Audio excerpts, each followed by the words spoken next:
Aboriginal worker here at the Central Coast Community Legal Centre. This year's NAIDOC theme is Because of Her We Can. So the CLC is interviewing some of those amazing Aboriginal women that we work with in our community. So stay tuned, it could be somebody you know.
My name is Diane O'Brien and I'm from Yorta down at Cumragunja, 35 k's out of Echuca on the New South Wales side.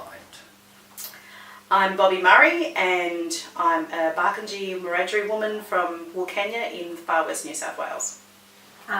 Okay, so I'm Belinda Field and I'm a proud Wiradjuri Gurindji woman. My mother was born in Riverina or Wagga Wagga, and her father was born on the Gurindji Nation in Victoria. I'm Simone Hudson, and I'm from Menandangi country, which is Queensland. Okay, my name is Vicky Parry. I'm a Duncan Smith and I'm from Moree. I was born in Moree, northwest New South Wales. I'm a Gamoroi woman. My name is Maurice Gibbs. I'm originally from Walgett, New South Wales. I'm a Yarralari woman. My name is Corinne Hodson. I am from the Riverina in New South Wales in Wiradjuri Nation, and I live and work on Central Coast. Yeah, look, I think we have a really good working relationship with the Central Coast Community Legal Centre, and we're offering outreach clinics through Yeren so that the teams from Central Coast Community Legal actually come here. And I think it's imperative that we have that good relationship, because what we know, not just through health disparity gaps, but we know that we've got a lot of kids in care on the coast, and sometimes our natural parents aren't necessarily given their rights, aren't really explained to them all that well, and their rights to appeal, their rights to legal representation. And a lot of our mob don't understand that, unpaid fines and accumulative fines mean that, they can't register their cars or get licences. So I think it's a critical service that we need to work really, really closely with to make sure that our community are well informed, don't have accumulated debts, and that, are fronting up to court or things like that unrepresented and not, given that empowerment to take charge of their lives.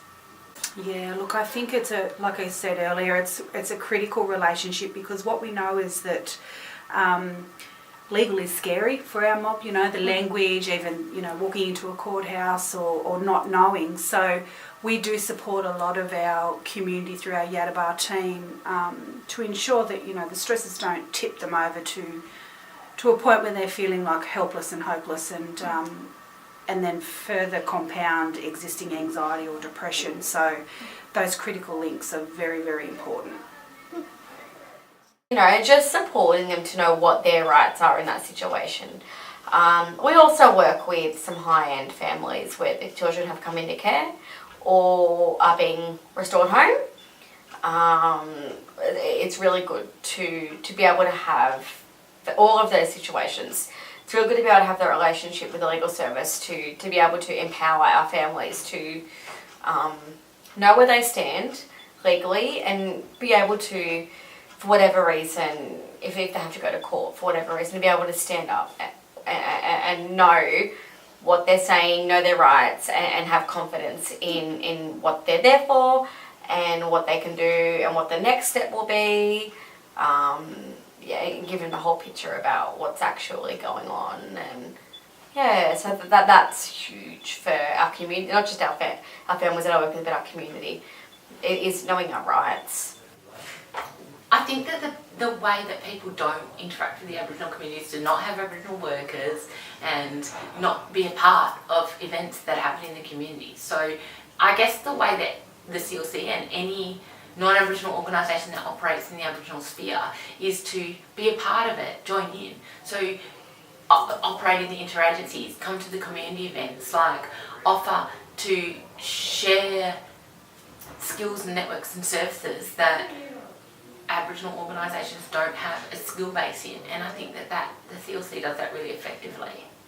Being able to have information that enables ourselves and our opt-in organisations and members of the community when we're talking to them to go, hey, just call Bobbi, maybe she can point you in the right direction, so it's that kind of stuff really, isn't it? It's like having a person that's known in the community that we can then refer on to for people that we talk to in our community and or our opt-ins and other organisations. I think that's what it is, right? It's about, I guess, sharing knowledge, right? That you and not just you, but also senior exec in your organisation come with you to community events, and that means that it's easy for us to have a centralised contact point within Community Legal Centre to refer on, and I think it's that flow and stuff, right? So having the Central Coast Community Legal Service here has been a great help and support for our people in the community. We are really grateful that it's coming here every second Tuesday.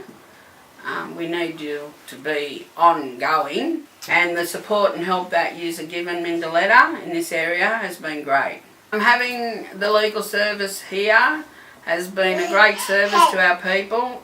They've gave a lot of support and help in the areas of legal aid, and the Community Legal Centre has just been great, and we hope that we keep this outreach service at Mindaletta. I guess it's knowing that the CLC's there, and we know that the CLC's there, so I guess it's about us then using that service as a referral pathway for our clients, and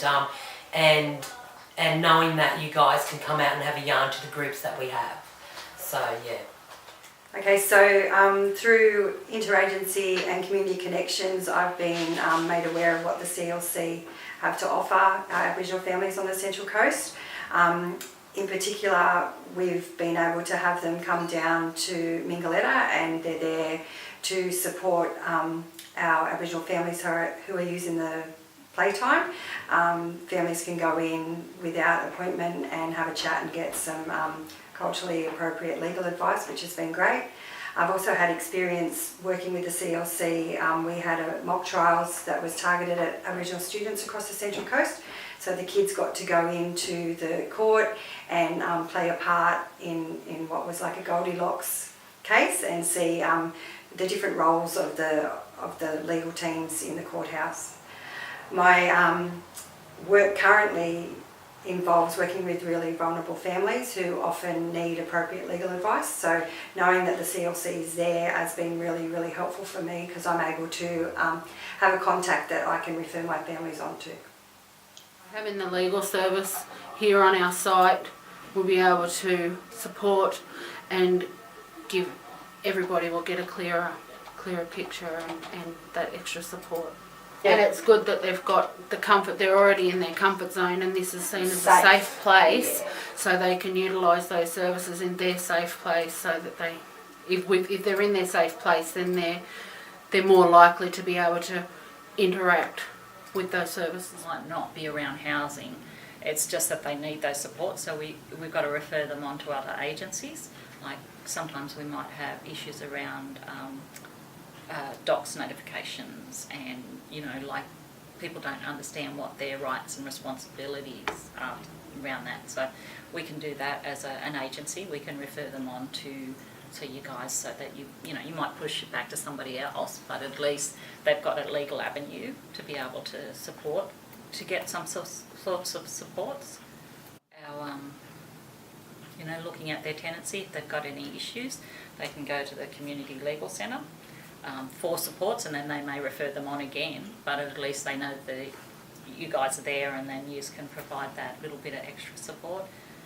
We've got, elders that live in our community, so we watch to make sure that they're not getting any, they're being looked after, and if there are any issues, we try and advise them to, we can again refer on for further supports through the Community Legal Centre. Now that you've met some of those amazing Aboriginal women that we work with in our community, go out and have a yarn, talk to them about their services and see how you can engage in their centres.